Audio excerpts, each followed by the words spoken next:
गौ प्रणाम में उमेश बिसेन रायपुर छत्तीसगढ़ से सरजू बांधा तालाब में अवैध कब्जा, शांतिप्रिय लोगों का अवैध कब्जा, जिसको लेके वहां के स्थानीय पार्षद सतनाम पनाग, सामाजिक कार्यकर्ता सुमित दास और भी जो अन्य पार्षद हैं और सामाजिक कार्यकर्ता राकेश यादव और प्रभात मिश्र जैसे धनगर जैसे पार्षद जो धनगर जी जो पार्षद हैं, ये लोग लगातार संघर्षरत हैं और सरजू बांधा तालाब को बचाने के लिए लगातार संघर्ष के साथ साथ लगातार ज्ञापन भी सम्मानीय कलेक्टर महोदय, एसडीएम महोदय, तहसीलदार सबको दे रहे हैं और उसका सीमांकन भी तालाब के साथ साथ उस जो शमशान घाट है उसको बचाने के लिए सीमांकन भी करवा रहे हैं। चूँकि जो कब्जाधारी बहुत जिद्दी हैं, शांतिप्रिय समुदाय के हैं, तो वो अपनी ताकत दिखा के डराने का और धमकाने का जो भी उनसे बन सकता है करने का प्रयास कर रहे हैं। पर वहाँ के पार्षद और जितने सामाजिक कार्यकर्ता हैं वो इस चीज़ को लेकर लगातार प्रशासन दबाव बना रहे हैं और ये अवगत करा रहे हैं अगर उस कब्जे को नहीं हटाया गया तो स्वाभाविक है वहाँ की स्थिति असामाजिक स्थिति कब बड़ा रूप ले ले, इसकी कोई संभावना है।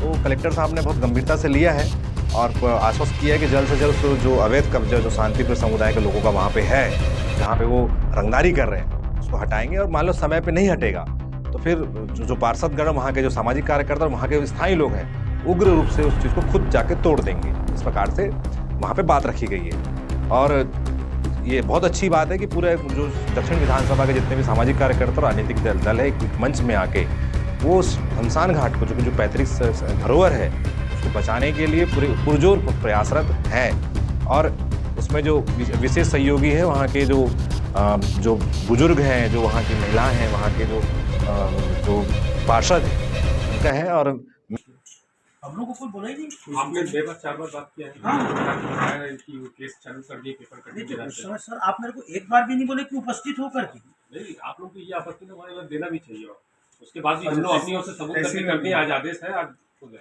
सर। वो आपत्ति और ये सब तो सेकेंडरी है, पहला बेटर ये हो रहा है सर, जो चीज 15 सालों से सुरक्षित है वो अचानक बाउंड्री वॉल हो जाना, रातों रात बाउंड्री वॉल हो जाना, मतलब ये सेंसिटिव मैटर था।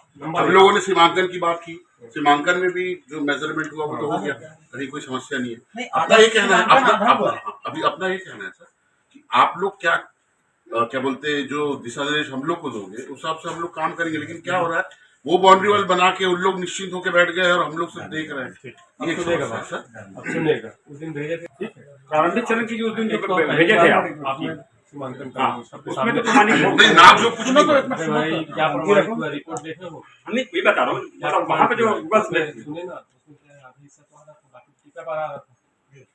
उसका सीमांकन नहीं है बता रहा हूँ ना, तो उसको फिर मैंने करवाया है, मुझे तो पूरा करना है ना, बाकी विवादित भी है। मेरा ये कहना है आपने दीवार बनाया तो पहले सीमांकन करा के दीवार बनाना जी, 15 साल तक नहीं हुआ है तो फिर आगे भी नहीं करना। 120 वर्ष पुराना सरजू बांधा शमशान घाट, जिसको आज अचानक कुछ लोगों के द्वारा आकर बलात् कब्जा किया गया है, वह कहीं के खसरा नंबर को बैठाकर यहाँ पे शमशान घाट की बिल्डिंग को अपना खसरा नंबर में अपनी ज़मीन बताकर बलात् कब्जा कर लिया गया है, रातों रात कब्जा किया गया है। ये एक निंदनीय घटना है। हिंदू शमशान घाट जो वो ऐसा शमशान घाट है जहाँ दफनाने के लिए एक ही जगह है रायपुर शहर में जहाँ दफन किया जा सकता है। छोटे बच्चों से वहाँ पर दफन है, कई बुजुर्ग वहाँ पे दफन है, लोगों की भावनाएं वहाँ से जुड़ी हुई हैं।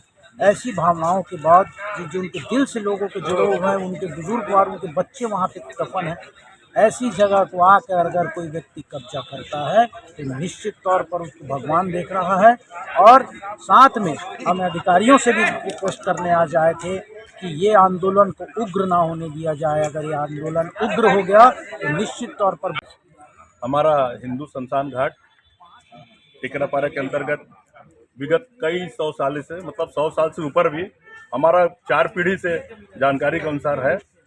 और वहाँ पता चला कि वहाँ किसी अज्ञात व्यक्ति द्वारा रातों रात वहाँ बाउंड्री वॉल कर लिया गया है, जबकि वो सब हम लोग जानते हैं, ये जितने भी पूरा आसपास के 8-10 वार्ड के वहाँ शमशान घाट में जो क्रियाक्रम करते हैं वो पूरा पुराना वार्ड के अंतर्गत, वो सबको मालूम है कितने ज़मीन वहाँ सरजू बांधा तालाब के लिए है, सरोवर धरोहर के अंतर्गत और सरजू बांधा शमशान घाट के अंतर्गत।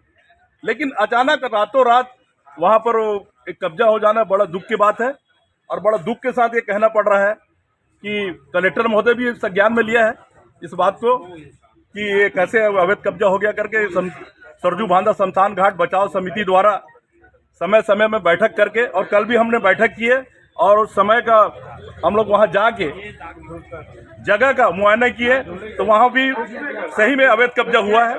और ये अवैध कब्जा होना नहीं चाहिए। तत्काल 3 दिन के कार्रवाई के अंतर्गत सीमांकन बटांकन करके हम कार्रवाई करने के लिए आश्वासन दिए थे कलेक्टर महोदय। तो 3 दिन बाद हम लोग चौथा दिन में आके आज कलेक्टर महोदय के फिर संज्ञान में ये बात को लाए हैं, ताकि आने वाले समय में ये अवैध कब्जा तुरंत हट जाए, नहीं तो ये पुराना वार्ड का धरोहर है हमारा शमशान घाट।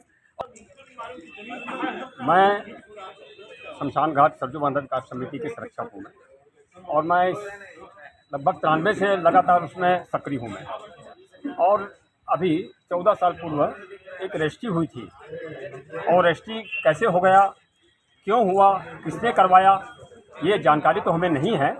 और 14 साल से उस ज़मीन के लिए हम संघर्ष कर रहे थे, और संघर्ष करते करते 14 साल बीतने के बाद अभी 15-20 दिन पहले या 1 महीने पहले की बात, तो ये हमको जानकारी हुआ कि वहाँ पर ज़मीन पर कब्जा करने का प्रयास कर रहे हैं। अफजल भोंदू के कोई लोग हैं जिनने ज़मीन रजिस्ट्री किया हुआ। और जब हमको अभी 2-3 दिन पहले पता चला कि अवैध ढंग से वहाँ पे रात को बाउंड्री वॉल किया जा रहा है, तो हमने वहाँ जाके देखा और उस काम को रुकवाया। तो काम रोका, फिर उसके बाद 2 घंटे बाद फिर काम शुरू कर दिया। दूसरे दिन हम पूरे दल बल के साथ पूरे समिति के लोग पहुँचे वहाँ, जनप्रतिनिधि जो पार्षद लोग हैं हमारे, सबके सब पहुँचे वहाँ पर। वहाँ जाने के बाद जब हमने पूछा तो बोले कि हमको समिति ने अधिकृत कर दिया है ये बाउंड्री वॉल करने। अब समिति का कौन है, किसने अधिकृत किया है उसको बाउंड्री वॉल करने के लिए, ये नहीं बता पाया जो कब्जा कर रहे थे। तो हमारा यही है, उस दिन तत्काल कलेक्टर साहब के संज्ञान में बात आया, और कलेक्टर साहब ने निर्देश देकर फिर वहाँ पे अपने अमला को भेजा, और दूसरे दिन वहाँ पर प्रारंभिक चरण की जाँच हुई, सीमांकन वगैरह जो होता है प्रारंभिक चरण का। तो सीमांकन में भी यह पाया गया कि ये ज़मीन जो है वो कब्जा जो कर रहा है वो अवैध है। और उस कलेक्टर साहब से हम लोग सब पूरे प्रतिनिधिमंडल मिले, उन्होंने हमको 3 दिन का आश्वासन दिया था। 3 दिन के बाद आज चौथे दिन फिर आए हम लोग, तो कलेक्टर साहब ये बोल रहे हैं कि आज शाम को जो है उसमें आदेश हो जाएगा।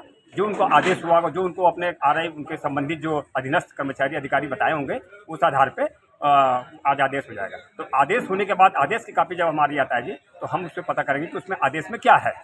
और वैसे हमको पूरा भरोसा है कि अवैध कब्जा है और अवैध कब्जा को मुक्त किया जाए। सरजू शमशान घाट 120 साल पुराना हमारे पूर्वजों के द्वारा वो धरोहर रखा गया है। उसको कुछ पदाधिकारी जो वर्तमान में बने हैं और शरारती तत्वों के द्वारा उस प्लाट का, उस जगह का बहुत घालमाल हुआ है, और इस समाज को बेचा गया है। ये आरोप है जनताओं में, और अवैध रूप से बाउंड्री वॉल किया गया है। ये बहुत निंदनीय घटना है, ऐसा नहीं होना चाहिए। और हम सभी राजनीतिक पार्टी के व्यक्ति होने के कारण राजनीतिक के ऊपर उठ के सभी जितने भी टिकरापारा क्षेत्र के निवासी हैं, जनप्रतिनिधि हैं, सब एक साथ आए हैं भैया, और इसको बड़े रूप में हम उस शमशान घाट के धरोहर को बचाएंगे और कार्य करके सबको, जो एक इंसान का आखिरी समय का जो जगह बनता है और स्वर्ग जाता है, उस स्थान को सब मिलकर बचाएंगे। इतना करके अपना मैं भी लोगों से यही आग्रह करूंगा इस न्यूज़ चैनल के माध्यम से कि लोग इस शमशान घाट को बचाएं, क्योंकि पूरे क्षेत्र दक्षिण विधानसभा क्षेत्र में भूमाफियाओं का एक बड़ा करके तालाब पटाया जा रहा है, कहीं पे शमशान घाट में कब्जा किया जा रहा है और पूरे क्षेत्र को असहज किया जा रहा है। तो ऐसे आंदोलन में हर किसी को आना भी चाहिए। और धन्यवाद आदरणीय मनोज राय जी का, सतनाम जी का, राकेश यादव जी का, आदरणीय वहाँ के जो और जो पार्षद हैं, उन सभी लोग का धन्यवाद इस कार्य की लगातार है। और मैं उन जो लोग कब्जाधारी उनको वार्निंग देना चाहता हूँ, जल्द से जल्द कब्जा हटा दे, नहीं तो एक बड़ा आंदोलन के रूप में वहाँ जाकर उस कब्जा को स्वयं जो सनातन समाज है वो हटा दे। सनातन समाज का शमशान घाट है, यथावत रहे, उसकी सीमा क्षेत्र में कोई भी हस्तक्षेप ना करे। हस्तक्षेप करने का परिणाम भी बहुत घातक और बहुत उग्र हो। इसी के साथ मैं उम्मीद सर, रायपुर छत्तीसगढ़ से।